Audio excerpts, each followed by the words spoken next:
नमो तस्सै भगवतो अरहतो सम्मा सम्बुद्धिस्सै।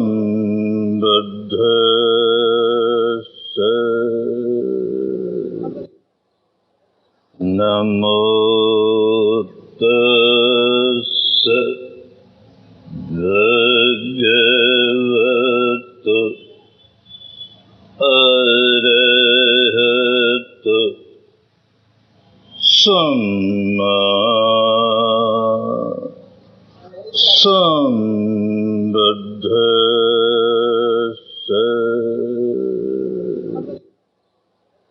नमो तस्सै भगवतो अरहतो सम्मा सम्बुद्धिस्सै।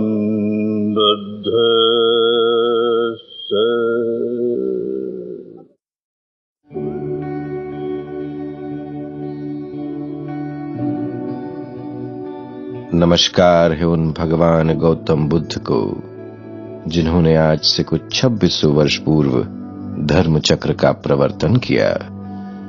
सार्वजनीन सार्वकालिक धर्म का न सिर्फ सैद्धांतिक पक्ष ही रखा, उस पर चलने, उसे धारण करने का मार्ग यानी विपश्यना साधना भी सिखाई। भगवान के काल में गृहत्यागी भिक्षुओं के साथ साथ भिक्षुणी, उपासक और उपासिकाएं भी भगवान के बताए मार्ग पर चलकर अपना मंगल साध लेते थे। बुद्धत्व प्राप्ति के 5वें वर्ष के बाद भगवान ने भविष्यवाणी की कि उनके द्वारा सिखाया जा रहा धर्म 500 वर्षों तक अपनी शुद्धता कायम रखता हुआ मार्ग और फल की प्राप्ति में सहायक रहेगा। इसका विवरण हमें विनय पिटक के चूड़वग्ग में मिलता है। अट्ठ कथाओं में आचार्य बुद्ध घोष समझाते हैं कि इस कथन के साथ ही भगवान ने अपने शासन काल की आयु 5000 वर्ष की बता दी। इसका मतलब है कि भगवान बुद्ध की शिक्षा से 5000 वर्षों तक लोग लाभ प्राप्त करते रहेंगे और संसार में कहीं न कहीं कोई न कोई मार्ग व फल की प्राप्ति अवश्य करेगा। इन 5000 वर्षों में से पहले 2500 वर्षों में क्रमशः धर्म के पालन में शुद्धता कायम रखने में कठिनाइयां आएंगी और शुद्ध धर्म का पालन बहुत थोड़े से ही लोगों के बीच सीमित रह जाएगा। पहले 2500 वर्षों के बीतने पर एक बार फिर शुद्ध धर्म की गंगा वेग से प्रवाहित होने लगेगी और अनेकों लोगों को अपने चित्त को निर्मल करने की इस साधना विधि एक बार फिर मिल जाएगी। धीरे धीरे एक बार फिर शुद्ध धर्म को कायम रखने में कठिनाइयां आएंगी और समय के साथ साथ शुद्ध धर्म का ये मार्ग थोड़े से लोगों के बीच अपना काम करता हुआ अंत में लुप्त हो जाएगा।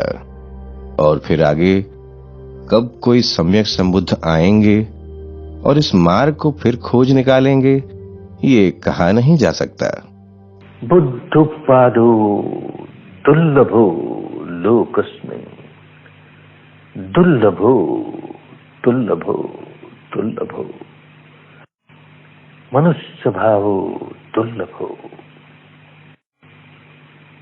दुर्लभं सद्धम्म सवनं, दुर्लभा श्रद्धा संपत्ति, पब्बचित भावो दुर्लभो। भगवान द्वारा सिखाया गया ये धर्म सुरक्षित रखने के लिए उन 5 ऐसी बातों का विवरण मिलता है जिससे लोगों के मन में गहरी श्रद्धा जागे। पहला, कोई मार्ग और फल प्राप्त आर्यजन जिसके शुद्ध आचरण को देखकर लोगों के मन में भी अपने चित्त को निर्मल करने की प्रेरणा जागे। दूसरा, पटिपत्ति लोगों को अपने चित्त को संयमित कर उसे निर्मल करने का प्रयास करते देख भी किसी और के मन में वैसी ही प्रेरणा जाग सकती है। तीसरा, भगवान की वाणी जिसके एक एक शब्द में गहरा धर्म का उपदेश समाया हुआ है, उसे सुनकर भी अनेकों के मन में ये श्रद्धा जाग सकती है कि उन्हें भगवान के सिखाए शील, समाधि और प्रज्ञा वाले आर्य अष्टांगिक मार्ग पर चलकर अपना मंगल साधना है। ऐसे ही धर्म से जुड़े साधना स्थल, विहार, चैत्य, गंभीर साधना में लगे अनुशासित भिक्षु इत्यादि भी बहुत से लोगों को अपने व्यस्त जीवन के बीच भी शुद्ध धर्म से जुड़े रखने को प्रेरित करते हैं। और अंत में पांचवा, भगवान बुद्ध की शरीर धातु जो ये एहसास दिलाती है कि भगवान एक ऐतिहासिक महापुरुष थे। कैसे उन्होंने अपने चित्त को निर्मल कर बोधि प्राप्त कर ली थी। कितनी करुणा के साथ लाखों करोड़ों लोगों को भी वह मार्ग सिखाया जिस पर चलकर उन्होंने अपना मंगल साधा। और कैसे उन लाखों करोड़ों लोगों ने भी भगवान की शिक्षा को अपने जीवन में उतारकर अपना मंगल साध लिया था। यूं बोधि के लक्ष्य की संभावना को देखते हुए भी किसी साधक के मन में तीव्र धर्म संवेग जाग सकता है। इन बातों को ध्यान में रखते हुए भगवान द्वारा सिखाए गए सार्वजनीन सार्वकालिक धर्म की रक्षा हेतु पटिपत्ति, परियत्ति, साधना केंद्र, विहार, चैत्य इत्यादि के साथ साथ भगवान की शरीर धातु को चैत्यों में सम्मान पूर्वक सुरक्षित रखना हर मनुष्य का कर्तव्य है। भगवान के महापरिनिब्बान के पहले जब भगवान के उपट्ठाक आनंद ने भगवान से पूछा, महापरिनिब्बान के बाद कैसे आपके शरीर का सम्मान करेंगे, तो भगवान बुद्ध ने बताया है कि 4 व्यक्तियों का सम्मान इस तरह से करना चाहिए। 4 व्यक्तियों में आते हैं तथागत, प्रत्येक बुद्ध, अरहत और उसके बाद राजा चक्रवर्ती। इनके परिनिर्वाण के बाद इनके शरीर धातु को स्तूप में रखना चाहिए और चौराहे पर रखना चाहिए। बहुत सारे लोग चारों दिशाओं से आएंगे और उसको देख करके कि ये क्या चीज है, उन्होंने क्या क्या काम किया संसार में, इन सारी बातों को याद करेगी जनता और उससे प्रेरित होगी अच्छा काम करने के लिए। भगवान ने ये भी कहा कि वहां अगर साधक विपश्यना का अभ्यास कर अपने चित्त को निर्मल करने का काम करे तो वह उसके लिए चिरकाल तक हित कराने वाला कर्म होगा। अवशेष के सामने ध्यान करने से आदमी को अनंत शांति होता है, एक प्रकार का कंपन होता है, एक वाइब्रेशन होता है बोलते हैं, वो सच है। एक समाधि होते है, क्या होता है, मन अत्यंत परिशुद्ध होता है। परिशुद्ध होने से शरीर इतना हल्का होता है, इसलिए जहाँ ये अवशेष होता है वहाँ और भी ज्यादा इसका कंपन होता है। ये अनुभव से होता है। भगवान के महापरिनिब्बान के उपरांत उनके शरीर का अधिकांश भाग छोटे छोटे मोतियों जैसे धातुओं के रूप में प्राप्त हुआ। इनके सबसे छोटे टुकड़े सरसों के दानों बराबर, कुछ चावल के दानों के बराबर और सबसे बड़े भाग मूंग के दानों के बराबर थे। इनके अतिरिक्त 4 दांत, 2 हंसुली की हड्डियां और शीश की 1 हड्डी, इनको मिलाकर 7 शरीर धातु अपने मूल रूप में ही प्राप्त हुई थीं। 8 कथाओं में मिला ये विवरण तथ्य के रूप में पुरातत्व विभाग द्वारा अशोककालीन चैत्यों की खुदाई में मिली बुद्ध धातु से भी प्रमाणित होता है। कल तक जो महामानव स्वयं लाखों करोड़ों लोगों को निर्वाण प्राप्ति का मार्ग सिखा रहा था, अब वह परिनिवृत्त हुआ और उनका वह शरीर यूं छोटे छोटे मोतियों जैसे धातुओं में बदल गया, मानो शरीर के अंदर का सारा प्रकाश, सारी स्वच्छता, सारी आभा दाह संस्कार होने पर इन धातुओं में बदल गई। कोई अचरज की बात नहीं है, वैज्ञानिक सी बात है जो हर विपश्ची साधक अपने अनुभव से जानता है। अपन जब शील, समाधि और प्रज्ञा का जीवन जीते हैं तो हमारे मन में जितने डिफाइलमेंट्स हैं वही पहले तो क्लीन होना शुरू होता है। जब विशुद्ध होता है तो अपने आप शरीर भी विशुद्ध होने लगता है। माइंड और मैटर आर इंटर रिलेटेड। जैसे जैसे मन शुद्ध होता है ऐसे ऐसे अपना शरीर भी शुद्ध होता है, तो मन का प्रभाव शरीर पर पड़ता है। और इसका एक गुण है कि जो ये भगवान के रिलिक्स है, धातु है, वो फिर इसी प्रकार का बदलाव आता है। ऐसी मान्यता चली आई है। जब कोई सम्यक संबुद्ध अनेक जन्मों से तपता हुआ इस जीवन में बोधि प्राप्त कर 45 वर्षों तक हमेशा मैत्री, करुणा, मुदिता और उपेक्षा के भाव में रहे, तो उनके शरीर का स्वभाव भी वैसे ही अतिशुद्ध होगा। भगवान जब जीवित थे तो उनके शरीर पर महापुरुषों के 32 लक्षण थे, जिसे देखने दूर दूर से भारत के लक्षण शास्त्री आया करते थे। और वही शरीर दाह संस्कार के बाद हमें इन धातुओं के रूप में मिला। भगवान के समय के 8 राजाओं में वो शरीर धातु बांटी गई और उन राजाओं ने उन पर 8 चैत्य बनवाए। जिस मटकी में भगवान की शरीर धातु रखी थी उस पर ब्राह्मण द्रोण ने स्तूप बनवाया और जो भस्म थी उस पर पिप्पली वन के मौर्यों ने स्तूप बनवा दिया। इस प्रकार भगवान के दाह संस्कार के बाद 10 स्तूपों के बनवाए जाने का वर्णन मिलता है।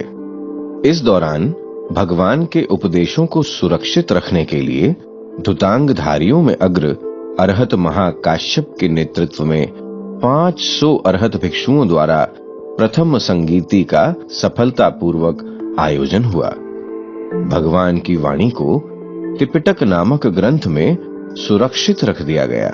बुद्धवाणी मीन्स की 3 पिटक, सुत्त पिटक, विनय पिटक, अभिधम पिटक। सुत्त पिटक में बुद्ध ने आम जनता के लिए उपदेश दिया है, विनय पिटक में भिक्षुओं के लिए उपदेश दिया है और अभिधम पिटक में मनोवैज्ञानिक उपदेश है। इस कारण से इसको त्रिपिटक कहा जाता है। महाकाश्यप के निर्देश अनुसार रामग्राम के कोलियों को छोड़कर अन्य राजाओं से भगवान की शरीर धातु का अधिकतर हिस्सा प्राप्त कर महाराज अजातशत्रु के संरक्षण में मगध राज्य में स्तूप में सन्निधानित करवाया गया। कहा जाता है कि भगवान के महापरिनिब्बान के 250 वर्ष बीतते बीतते ऐसा समय आया कि कुछ लोगों ने उनकी शिक्षा को अपने अनुकूल ढालना शुरू कर दिया और इस प्रकार भगवान की शिक्षा का कड़ाई से पालन करने वालों के अलावा 17 और निकाय बन गए। भगवान की भविष्यवाणी सच होती दिख रही थी। सम्राट अशोक का तब भारत पर एक छत्र शासन था। बुद्ध की शिक्षा को अपने जीवन में उतारने का काम वो शुरू कर चुके थे और अपने गुरु उस काल के संघ नायक मुग्गलीपुत्र तिस्स के इस बात को उठाने पर उन्होंने तीसरी संगीति का आयोजन करवाया और वहां धर्म को अपने शुद्ध रूप में रखने के लिए संपूर्ण त्रिपिटक के पुनः संपादन के साथ साथ अनेकों स्थविर भिक्षुओं को 9 अलग अलग स्थानों पर धर्म को शुद्ध रूप में सुरक्षित रखने और प्रचार हेतु भेजा। जिन 9 स्थानों पर स्थविर भिक्षुओं को शुद्ध धर्म की रक्षा और प्रचार हेतु भेजा गया उसमें म्यामा भी एक देश था जिसे अशोक काल में सुवर्ण भूमि के नाम से जानते थे। मान्यता है कि मुग्गलीपुत्र तिस्स ने उस समय ये भविष्यवाणी की कि ये जो बुद्ध, धर्म और संघ नामक 3 रत्न हैं वह सुवर्ण में सुरक्षित रहेंगे। 2500 वर्ष तक संभाल के रखेगा। और फिर भविष्यवाणी की कि 2500 वर्ष के बाद जब भारत में इसका नामो निशान नहीं होगा, तब ये बर्मा से भारत आएगा। भारत में अनेक लोग इसे स्वीकार करेंगे। अट्ठ कथाओं से पता चलता है कि इस तीसरी संगीति से कुछ वर्षों पूर्व सम्राट अशोक ने पुराने चैत्यों में से भगवान की शरीर धातु प्राप्त कर उन पर 84,000 चैत्य बनवाने का आदेश दिया था, जो कि उनके बृहद साम्राज्य के हर क्षेत्र में नागरिकों को धर्म के आचरण के लिए प्रेरित करवाने के लिए किया गया था। अशोक की नागरिकों से धर्म आचरण की ये आशा का प्रमाण हमें अशोक के अनेकों शिलालेखों से भी मिलता है। त्रिपिटक में 84,000 सूत्र हैं, तो शायद इसलिए सम्राट अशोक ने भी 84,000 स्तूपों की कल्पना की होगी। इनमें से आज की पीढ़ी को तो बहुत थोड़े से ही अशोककालीन स्तूप प्राप्त हुए हैं। शायद अधिकांश स्तूप समय के साथ साथ धूल धूसरित होकर मिट्टी में ही मिल गए हों, या कुछ विदेशी लुटेरों द्वारा लूट भी लिए गए हों। पर कुछ विशेष स्तूप सांची, सारनाथ, भरहूत, अमरावती इत्यादि स्थानों पर आज भी देखे जा सकते हैं। प्रथम बुद्ध शासन काल का अंत होते होते लोग इन चैत्यों के साथ साथ उनमें सन्निधान की गई भगवान बुद्ध और उनके अग्र श्रावकों की शरीर धातु को शायद पूरी तरह भूल ही चुके थे। पर द्वितीय शासन काल आते आते पुरातत्व विशेषज्ञों को वह अनेक चैत्यों में मिलने लगी। सबसे पहले 1898 में W.C. पेप्पे नाम के व्यक्ति को पिपरवाह के स्तूप में संयोगवश मिली। वहां धातु कक्ष में उन्हें 3 पात्र मिले। 2 पात्रों में उन्हें कुछ रत्न मिले और एक पात्र में कुछ मोतियों जैसे धातु, जिसे वे समझ न सके कि वो क्या है। इस पात्र पर ब्राह्मी लिपि में कुछ अंकित था, जिसे पढ़वाने पर पता चला कि पाली भाषा में भगवा लिखा है। तब ये बात समझ आई कि उस पात्र में भगवान बुद्ध की शरीर धातु है। उस समय के भारत में भगवान बुद्ध के जीवन के विषय में जानकारी न के बराबर रह गई थी, और जो कुछ थी उनमें अनेकों भ्रांतियां ही थी। ऐसे ही उनकी शिक्षा और उनके सिखाए गए मार्ग के विषय में तो कोई कुछ जानता भी नहीं था। वहीं म्यामा में भविष्यवाणी के अनुसार भगवान की शिक्षा और उनके द्वारा सिखाया गया मार्ग अर्थात ये विपश्यना साधना की विधि बहुत थोड़े से ही भिक्षुओं के बीच गुरु शिष्य परंपरा द्वारा सुरक्षित रही। तो इन थोड़े से आचार्यों ने ये विपश्यना की शिक्षा लुप्त न हो जाए। भारत में लुप्त हो गई, बाकी देशों में लुप्त हो गई, हमारे यहां लुप्त न हो जाए, इसलिए संभाल के रखी कि 2500 वर्ष के बाद ये विद्या भारत जानी है, बुद्ध की शिक्षा सारी भारत जानी है। तो हम उसको शुद्ध नहीं रखेंगे तो जाएगी कैसे, और जाएगी तो शुद्ध रूप में कैसे जाएगी। वहां शायद सोण और उत्तर के साथ अशोक काल की वह भविष्यवाणी भी मौखिक रूप से प्रचलित हो गई थी।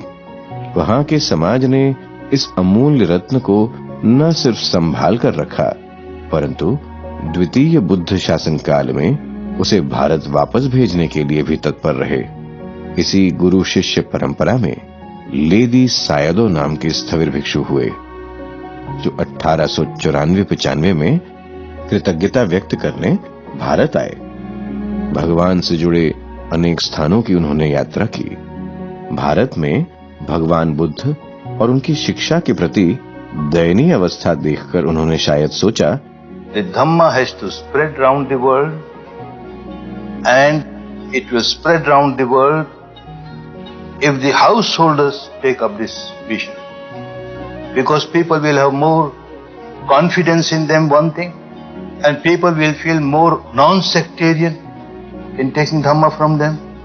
And people will feel that this path is not merely for monks. So then he was the first person who decided that there must be householder teachings. 20वीं सदी के आरंभ में ऊपोथेट नाम के एक गृहस्थ युवक ने लेडी सायदो से साधना सीखी, जो आगे चलकर साया थैजी के नाम से प्रख्यात हुए।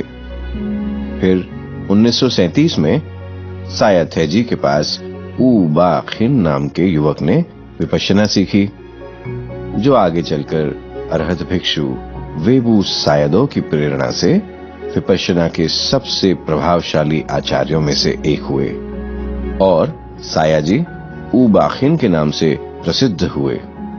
1954 आते आते भगवान के प्रथम शासन काल का भी अंत होने लगा, तो उस उपलक्ष्य पर म्यांमा में 2 वर्षों तक छठी संगीति का आयोजन हुआ।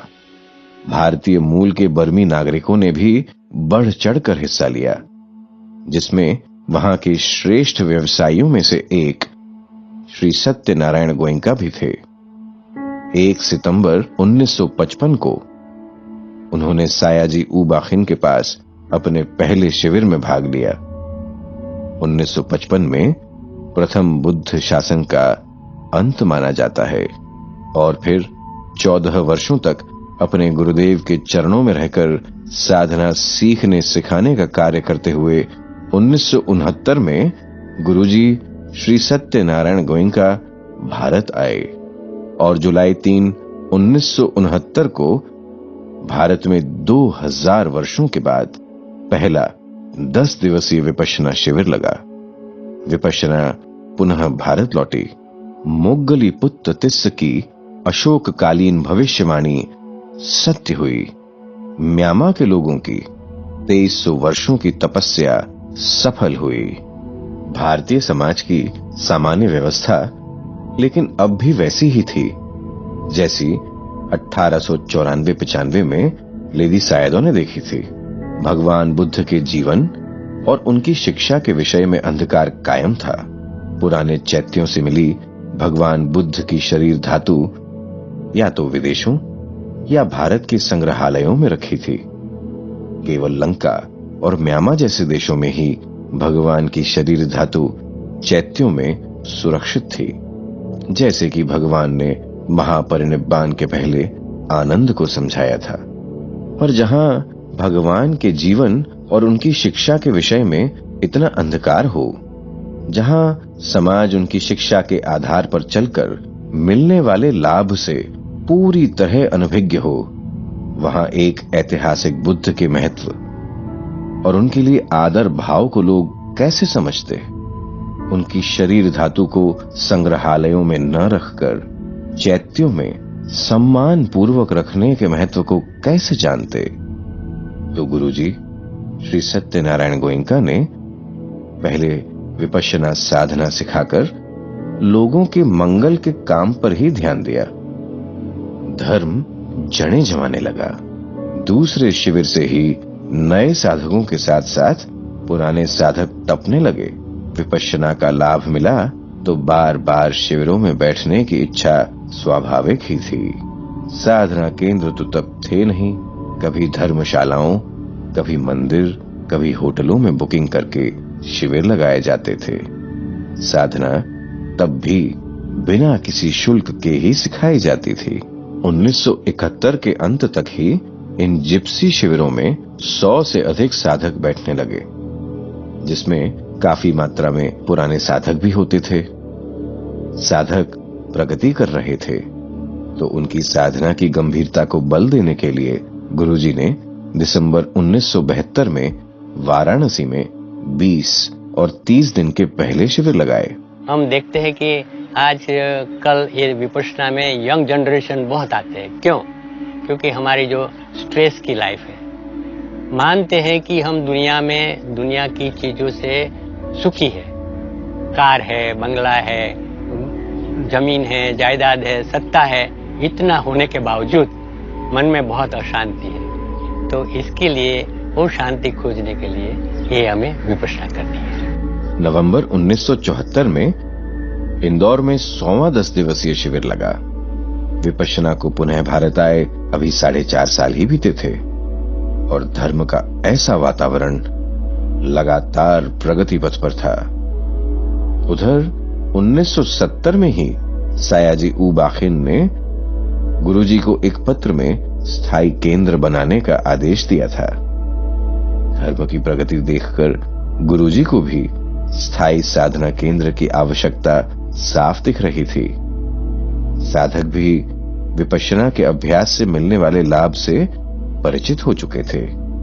तो ऐसे वातावरण में हैदराबाद और इगतपुरी में तपोभूमि के निर्माण हेतु जमीन के दान आने लगे और अक्टूबर 1976 में धम्मगिरी इगतपुरी में विपश्यना का पहला स्थायी केंद्र तैयार हुआ और 10 दिवसीय शिविर लगा।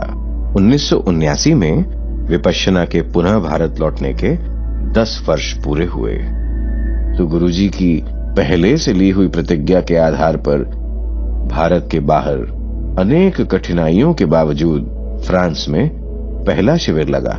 विपश्यना अब पश्चिमी देशों में फैल रही थी।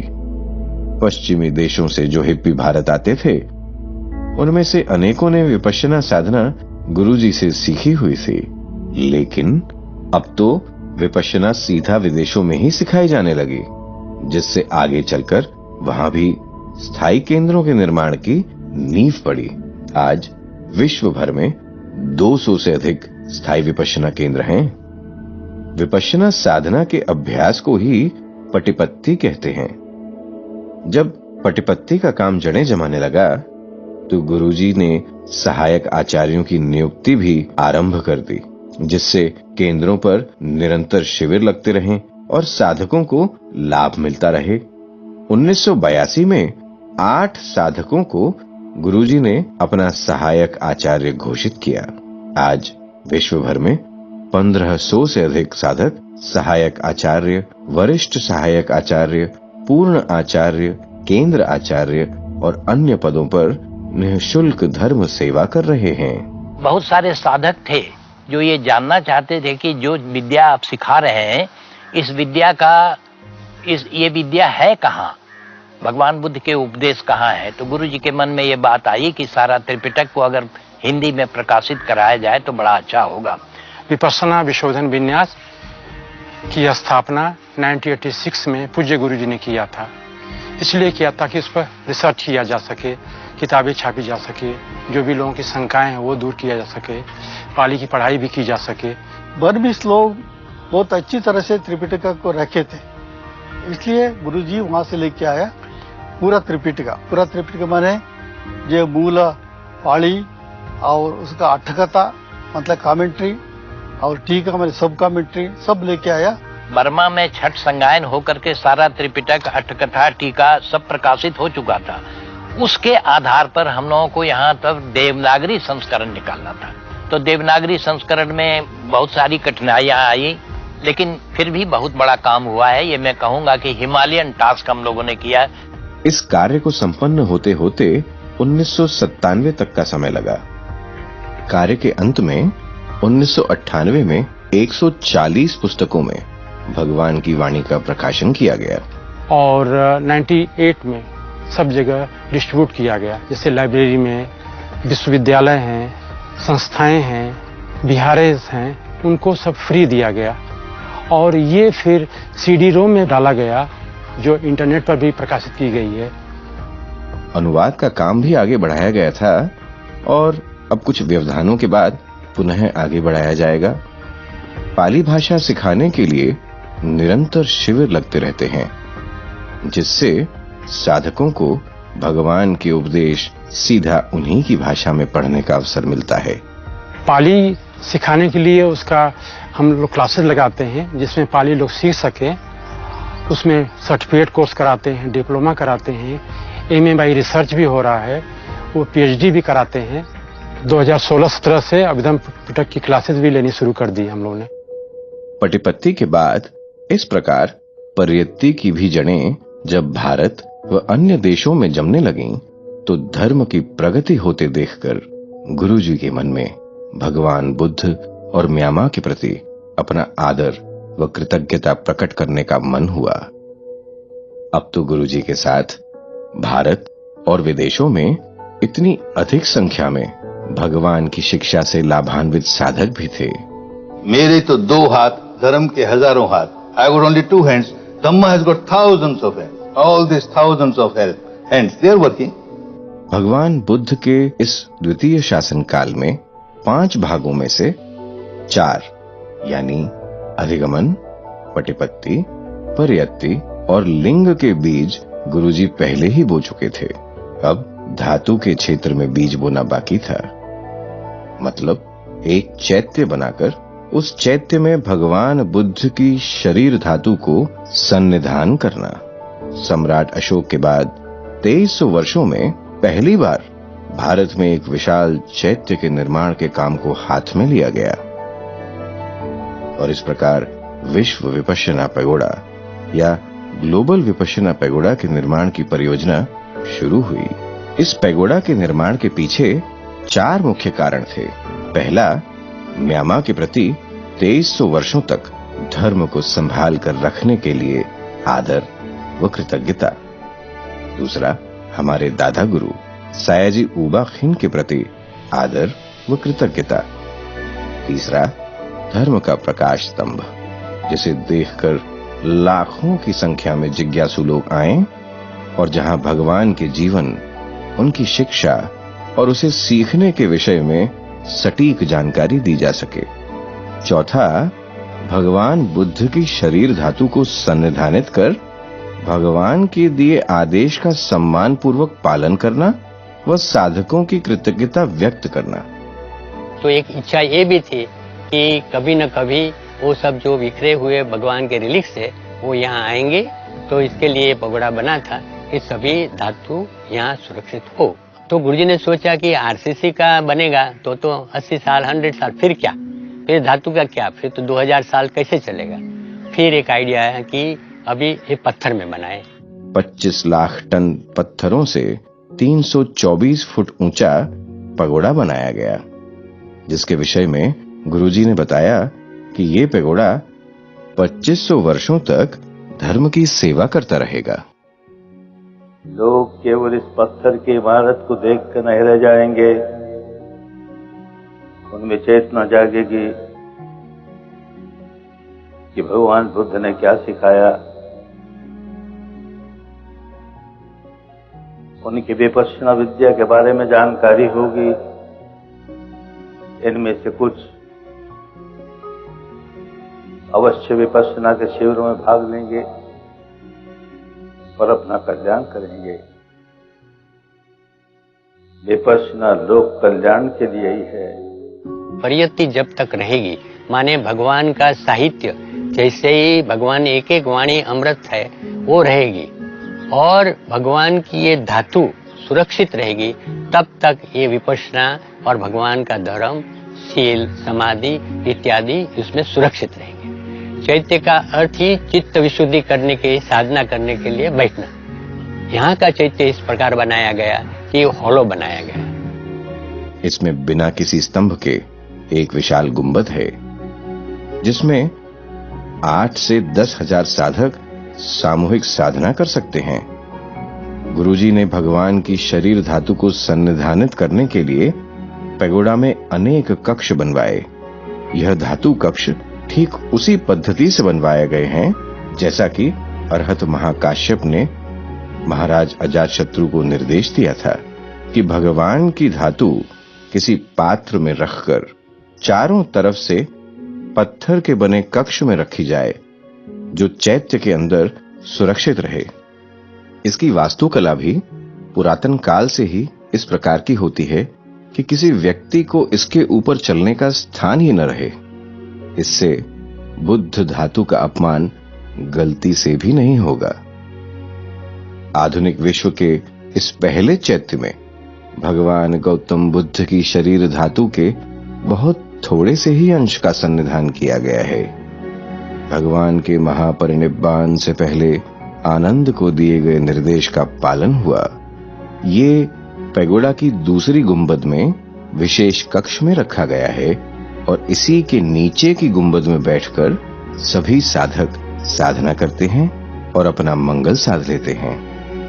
यहाँ पर रखी भगवान बुद्ध की शरीर धातु श्रीलंका और महाबोधि सोसाइटी से प्राप्त हुई थी, पर ये इतना छोटा सा अंश है और आज भी सारे विश्व में भगवान की शरीर धातु धर्म से बिल्कुल परे की अवस्था में जगह जगह रखी हुई है। केवल श्रीलंका व म्यांमार में यह बुद्ध वचनों के आधार पर सम्मान पूर्वक रखी हुई है।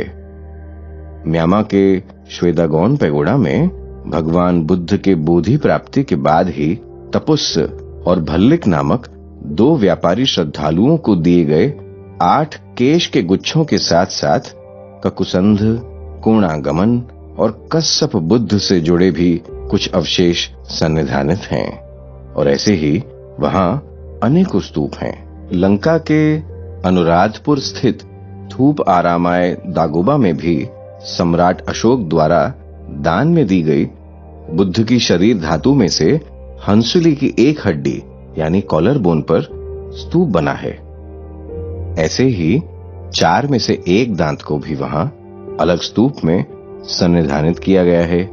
नई दिल्ली के राष्ट्रीय संग्रहालय में भी पिपरवा से मिली भगवान की शरीर धातु का कुछ अंश रखा है। गुरुजी की ये भी इच्छा थी कि भाई हमने ये पगोड़ा बनाया है, भगवान की धातु जो श्रीलंका में थी, महाबोधि सोसाइटी ने दी, उनको यहाँ रखा गया। जो म्यूजियम वगैरह में धातु रखी गई है, वो धातु सभी लोग को अपमानित फील हो रहे हैं, उनका सही जगह पर पगोड़ा में होना चाहिए। तो इसके लिए ये अपने को ये पगोड़ा बनाया है। कोई भी पगोड़ा में रहे भगवान का धातु, उसमें कोई ऑब्जेक्शन नहीं था। ये शरीर धातुओं को चैत्यों में रखने की परंपरा भगवान बुद्ध से ही शुरू नहीं होती। भगवान के काल में ही हमें पूर्व के 15 से अधिक चैत्यों के नाम व स्थान उपलब्ध हैं, जो शायद चलते चलते काल का ग्रास हुए। बुद्ध के समय में ही कौंडिन्य थेर का जो सबसे पहले अरहत हुए, सारिपुत्र, मोग्गलान, ये सब बड़े मुख्य शिष्य थे उनके, उनका परिनिर्वाण बुद्ध से पहले हो गया। तो उनके अस्थियों पर भगवान बुद्ध ने स्तूप बनाने की बात कही। उसमें बाही दारुचरी भी एक था। बाही दारुचरी जो नाला सोपारा का था, वो यहाँ से पैदल चल करके भगवान बुद्ध के पास श्रावस्ती गया।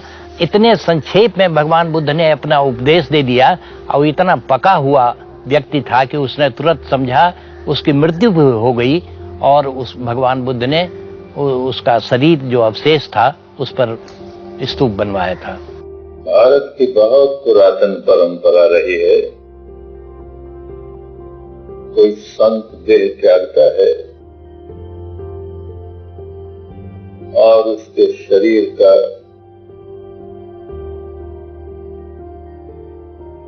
जहां अग्नि संस्कार किया जाता है, वहां लोग एक चैत्य बनाते थे। उसकी याद में बुद्ध के पहले भी चैत्य थे भारत में।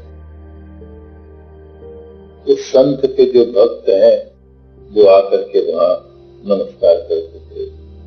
तो ये निश्चित है कि शरीर धातुओं को चैत्यों में रखने की परंपरा भारत में भगवान बुद्ध के पहले भी थी। ये हमारे भारत की अत्यंत पुरातन परंपरा है, जिसका सम्मान हम सबको करना चाहिए। अभी तो द्वितीय बुद्ध शासन काल के केवल 65 वर्ष ही बीते हैं।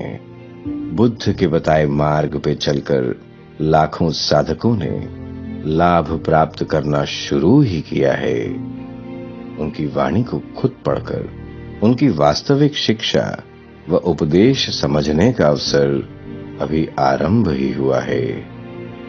भगवान की स्वयं की भविष्यवाणी और मोग्गलीपुत्र तिस्स की भविष्यवाणी अभी तो यथार्थ में उतरी ही है। तो फिर ये विश्वास भी अवश्य होना चाहिए कि आने वाले समय में भगवान बुद्ध की सारे विश्व में बिखरी हुई शरीर धातु भी धीरे धीरे चैत्यों में स्थापित होगी ही। अरे जिस व्यक्ति ने इतनी बड़ी विद्या ढूंढ निकाली, लोगों का कल्याण किया, हमने दुर्भाग्य से उसे खो दिया। उसके अवशेष, उनका सम्मान होना चाहिए। ये इतनी बड़ी पगोड़ा, इतना बड़ा स्तूप, उनके अवशेषों का सम्मान करने के लिए, उनका सम्मान करने के लिए हमारे देश का एक ऐसा महापुरुष हुआ, अरे विश्व के मानव जाति का ऐसा महापुरुष हुआ जिसने विश्व कल्याण के लिए इतनी बड़ी बात ढूंढ निकाली, उसके अवशेष का हम सम्मान नहीं करें। बर्मा के लोग भगवान बुद्ध का बाल शोटोकन पगोड़ा में रखते हैं, सम्मान करते हैं। भगवान बुद्ध का दांत लंका में सम्मान करते हैं, पगोड़ा में रखते हैं। हमें भी होश आए, हमें भी होश आए, सम्मान करना सीखें।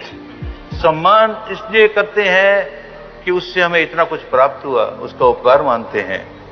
लेकिन असली सम्मान तो वो कि जब हम उसके बताए हुए रास्ते पर चलने लगे और फिर दोनों काम होता है। एक और सम्मान हो रहा है उनके अवशेषों का, और एक और लोग उनके बताए हुए रास्ते पर चलने के लिए एकत्र हो रहे हैं, अपनी शांति के लिए, औरों की शांति के लिए, अपने भले के लिए, औरों के भले के लिए, अपने मंगल के लिए, औरों के मंगल के लिए। खूब धर्म जागे, खूब धर्म जागे। सबका मंगल हो, सबका कल्याण हो, सबका मंगल हो। सर्व मंगलं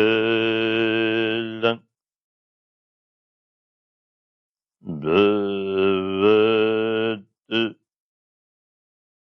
सर्व मंगलं भवतु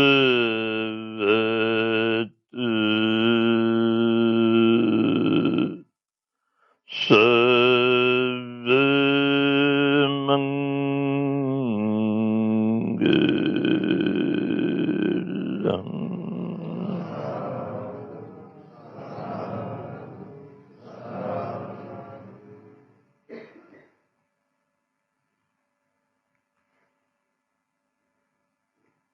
नमन करें सब धर्म को,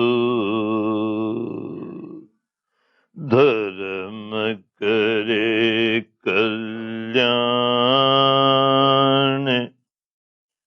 धर्म सदा रक्षा करे, धर्म बड़ा बलवान।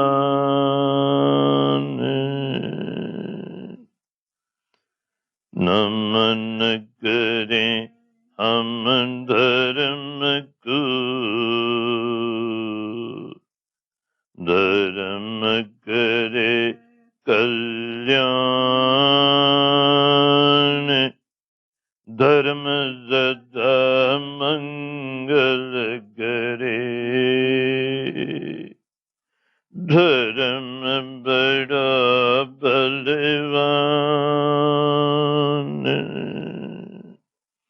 धर्म बड़ा बलवान।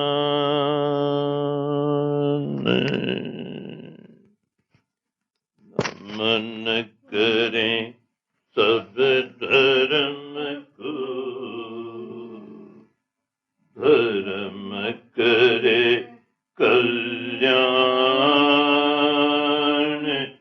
धर्म सदा रक्षा करे, धर्म बड़ा